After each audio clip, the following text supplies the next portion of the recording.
Hello, hello, hello, everyone. Mike Arnold here, co-founder, Path Trading Partners, along with Bob Iacchino. How is everyone doing today? Good morning, Wavy. Yes, first quarter negative GDP actually coming in worse than expected, coming in at minus 1.6% versus forecast 1.5. Also, just hitting the numbers off. Then I'll get to say hi to get our core PCE 5 coming in hotter.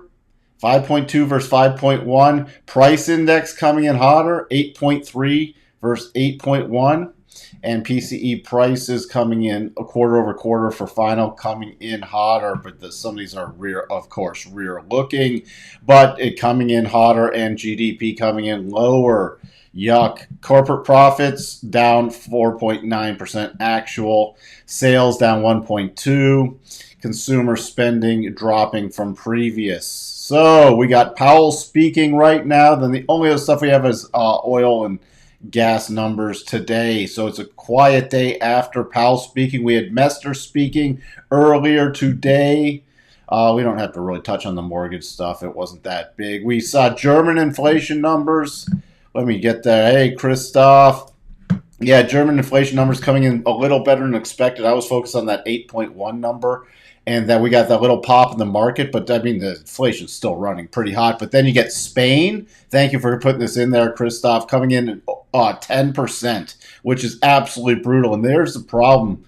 One of the challenges the EU has with trying to manage, things like Italy, Spain versus Germany with their differential bond buying. Oh boy. Belgian, Eric, welcome. Belgian, 9.65%. Look at everybody. We got stagflation. We got another wacky trading day, waka waka. Bulls on Twitter having a parade day thinking Powell will slow hikes. I don't think you can slow hikes. I mean, the debate this morning between Mester is it 50 to 75, and it's leaning towards 75. I tweeted something out. I retweeted something about that. Good morning, Wizit. Are we bullish today? Well, I'm playing everything's got to be super short term at this point with quarter end.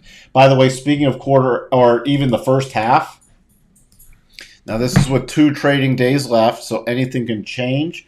But we are set to post the worst first half return since 1970 and the third worst in S&P's modern era since 1957. So here's the price return index performance first half of each year. Pretty brutal unless something, but even a little rally here you'd have to rip your face off the last couple of days to really change something there. So that's ugly. Also, let's see what else. Good morning, Davey. Good morning, Patrick. I like that irritable Powell syndrome. That made me crack. Mickey 78. Yes, stagflation. US dollar, US dollar, Japanese yen. We'll take a peek at that.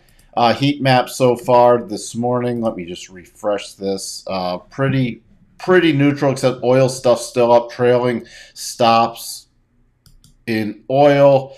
Still favoring that 75 basis points, and still remember negative gamma territory, so we can get exaggerated most by the way, Bed Bath & Beyond, super ugly numbers this morning. That was horrible. A downside gap in there.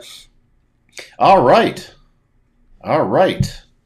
By the way, if you are new here, please do consider subscribing, ringing that bell, hitting the like button. Longer term subscribers, please come back, leave some comments, and like the videos. All right, with that, let's get to the open.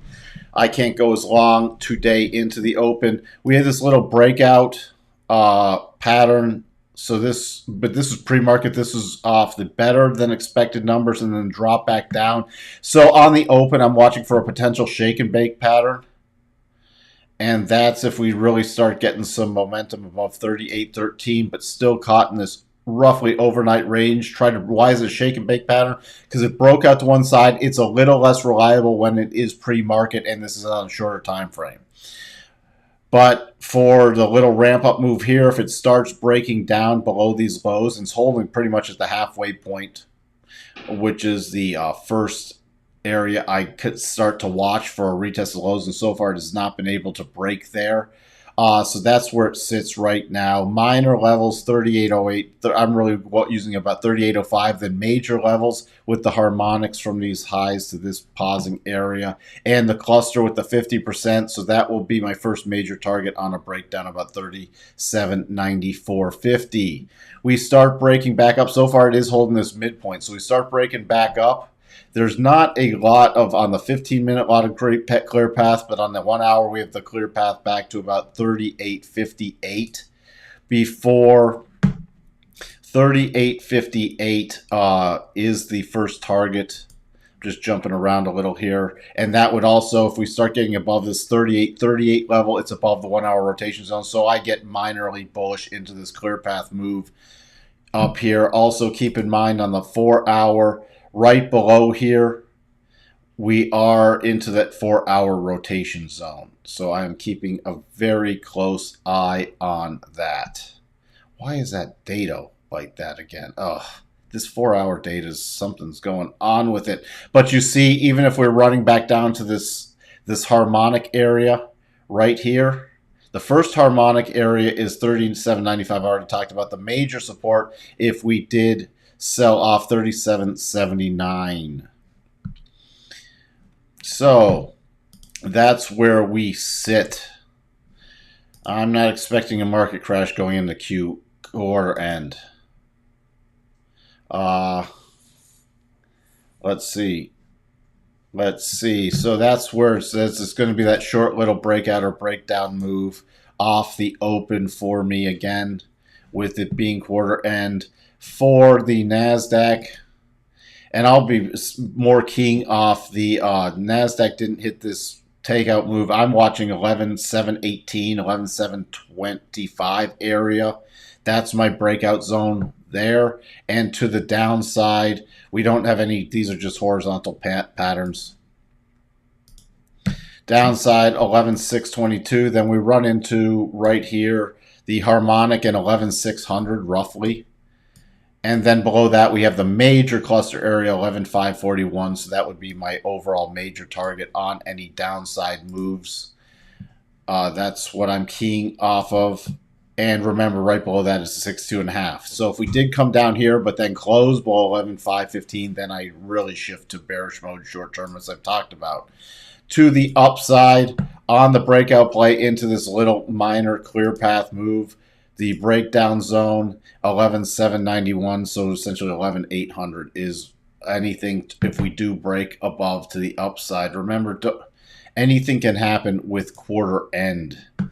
That's why I'm, again, this is very tactile trading. The Dow breaking above my key level. We popped above it earlier, came back down, could not get below the midpoint, and rotating back up. So now it's just a re-breakout play on the open only. Into it, you have a pretty substantial clear path move without any pausing areas here.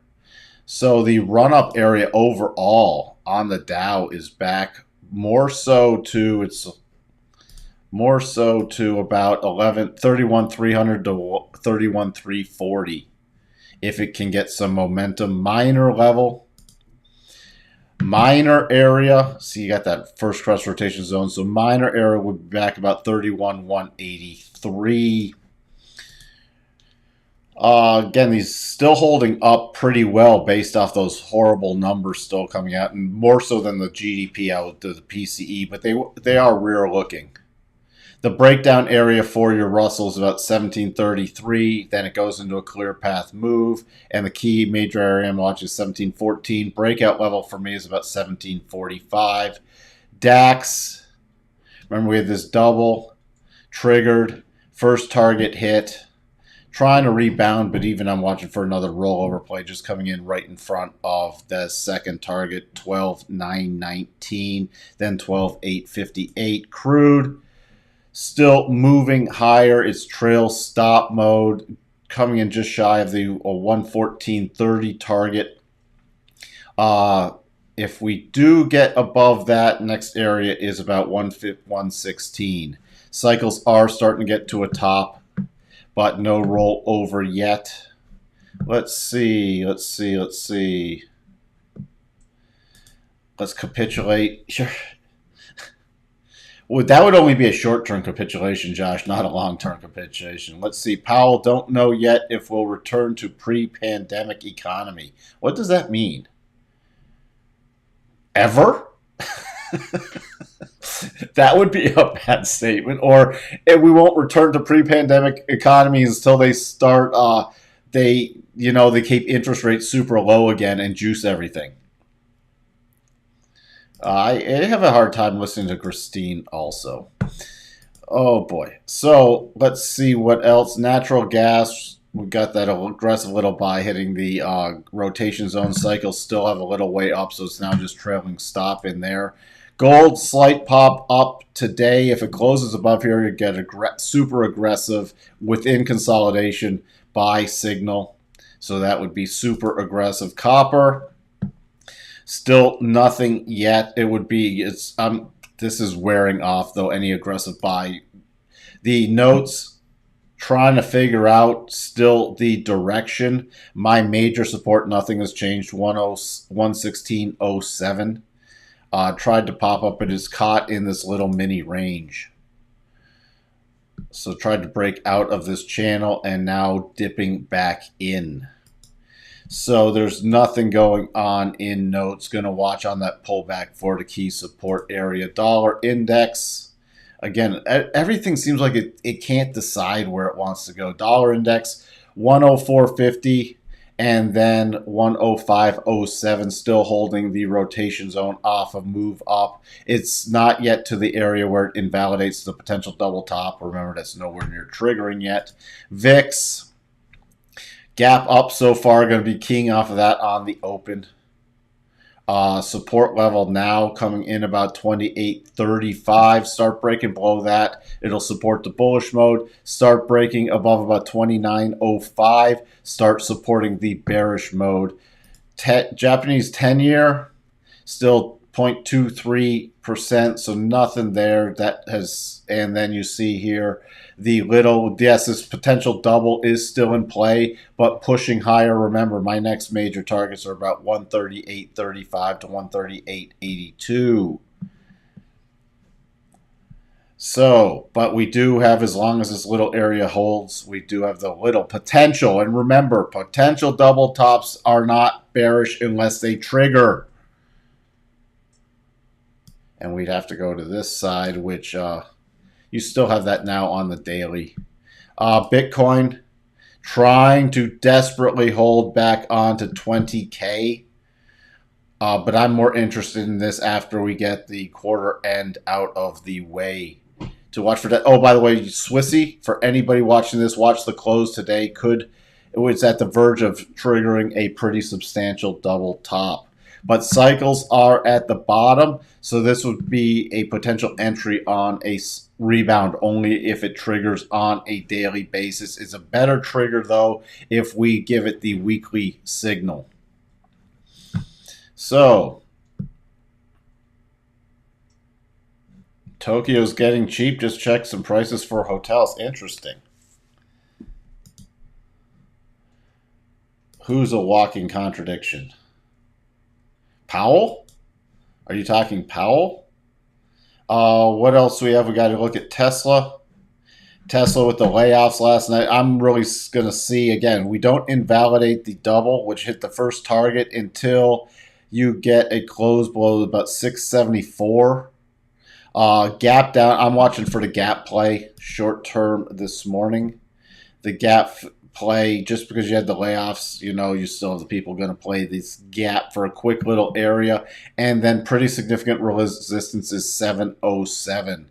If it gets above there, I'm just going to use the harmonics, 723. We break down, start breaking down below 50% from this run up, which is about 690, and this little prior support ledge. Then I will start targeting 675 and then the potential gap fill.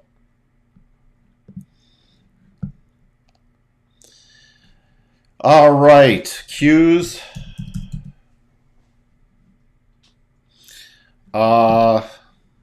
Still, the key level for me in the Qs is 282.90.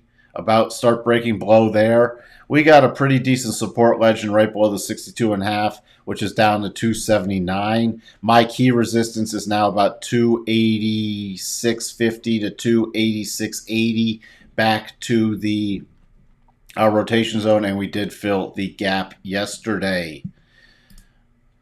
So that's where that sits, with cycles still at the top. But I'm taking cycles can remain at the top even with the rollover play a little longer based off of quarter end. That's why I'm giving stuff a little more leeway, because you can still get very interesting moves.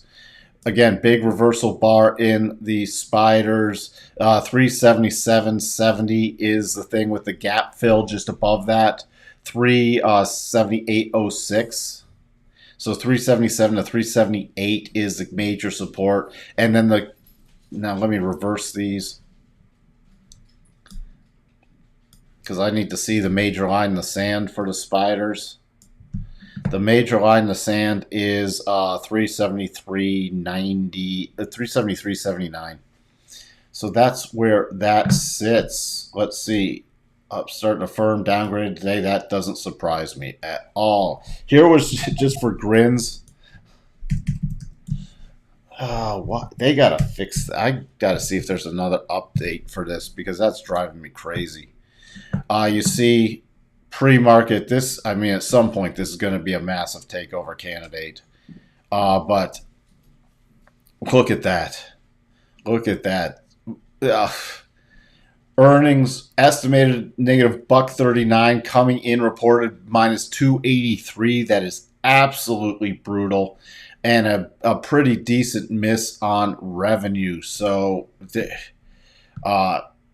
there is just that. If that's a precursor to what's to come with some other retail coming up, that is not looking good for retail. Now, I don't give it a ton of weight on Bed Bath & Beyond, but it could be a precursor for what's going on. Let's just check on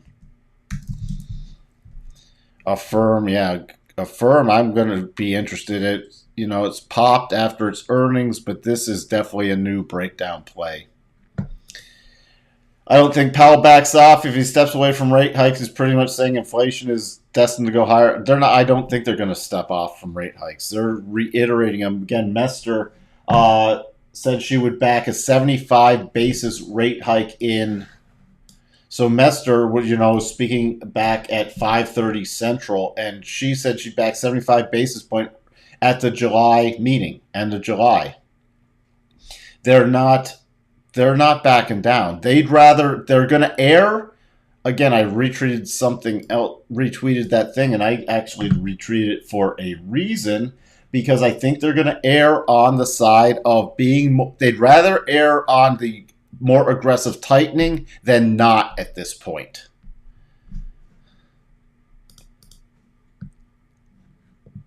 I can't short that, because it's still a potential takeover play at some point. It could go down. I just don't know, and that's where some of these, as they get closer and closer to those lows, if somebody comes in and finds some value in that and wants to do something with reorganize it and something, then you could see a little pop. And that's where, some of these stocks that get to that level, the risk is not that they won't go down. I mean, it could be a downside play intraday, but when stocks start getting to that level, it's too risky, because something could pop it to the upside, and you can get your reward to risk with the potential still takeover of Bed Bath & Beyond is too high for me to be on the short side of that trade. There's other things that I'd rather be that are way overvalued, that I'm more interested in still to the short side.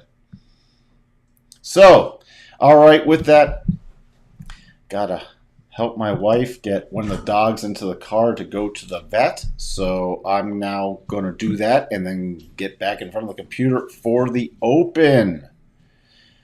You're welcome, Wavy. Yeah, Michael Saylor bought the dip on Bitcoin. I did see that this morning.